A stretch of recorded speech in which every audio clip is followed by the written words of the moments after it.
Magandang araw po sa lahat, lalo na po sa mga ka-Duterte ko, mga maharlika. Nananawagan ako sa inyo na medyo maganda-handa tayo sa sarili natin kasi si Harry Roque po naggawa na naman siya ng kababalagan. Ipa-impeach daw niya ang mahal nating presidente through people power. Mga ka-DDS, sa lahat ng Pilipino, 16 million na bumoto sa mahal nating presidente.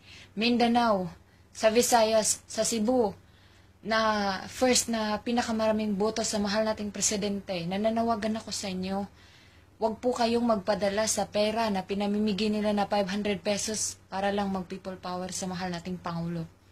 Sana po, magising na po tayo. Hindi po tayo nasa 90s, 2016 na po ngayon. Magsama-sama tayo, ihanda natin lahat ng sarili natin.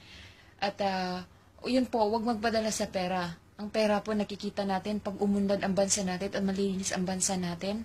Magkaroon po tayo ng maraming trabaho dahil maraming papasok ng mga investor. Lalo na pag wala ng droga, na surplus na yung droga sa bansa natin. Tulungan po natin ang mahal nating Pangulong protektahan dahil marami pong gustong ibaba siya. Ngayon, ito si Roque gumawa ng impeachment laban sa kanya. So, alam ko, ngayon ang LP, nagbabayad sila. May mga messages na pwede ka bang sumama na 500 pesos lang para magmarcha laban sa ating Pangulo. Wag po kayong magpagamit. Gamitin po ninyo ang utak ninyo.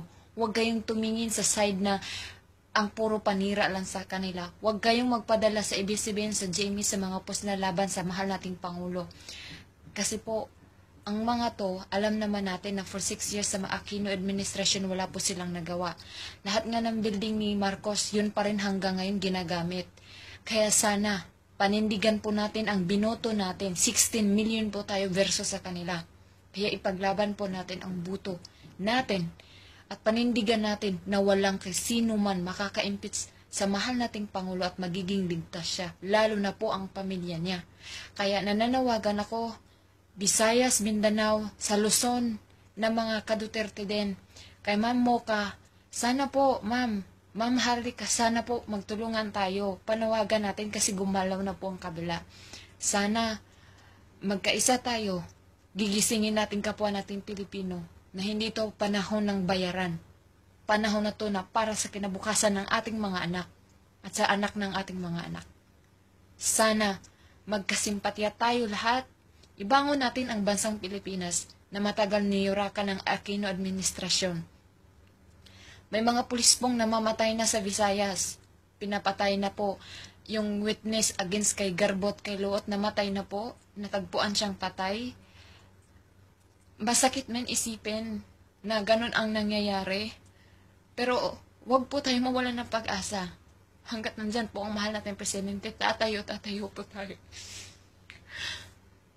Sana, biya sa pag-voice out ko, lahat ng mga kapwa ka-Duterte ko, tatayo po tayo. Ipaglaban natin ang mahal natin presidente at kung ano po yung tama. Mali man yung pagpatay, pero wala po lang pruweba na ang mahal natin ng Pangulo ang pasimuno ng extrajudicial killing. Ginawa lang po ng mga pulis ang trabaho nila, protektahan din ang sarili nila. Kaya sana magkaisa po tayo. Yan ang inihiling ko sa inyo, lumabas po kayo. Huwag po kayong magpagamit sa pera dahil ang pera nawawala ng mga kinabukasan ng mga anak nating nag-aantay po yan. Sana hindi tayo magpatalo at hindi po tayo magpagamit. Maraming salamat po sa inyo. Aasahan ko po ang inyong tulong sa mahal nating Pangulo. Bilang maharlika, bilang mga ka-Duterte, bilang nagmahal sa bansang Pilipinas. Lahat ng OFW na mga ka-Duterte, tulungan po natin ang mahal nating Pangulo at ang kasalukuyang administrasyon, cabinet members nila, na ligtas sila sa bawat oras. Maraming salamat po sa inyo.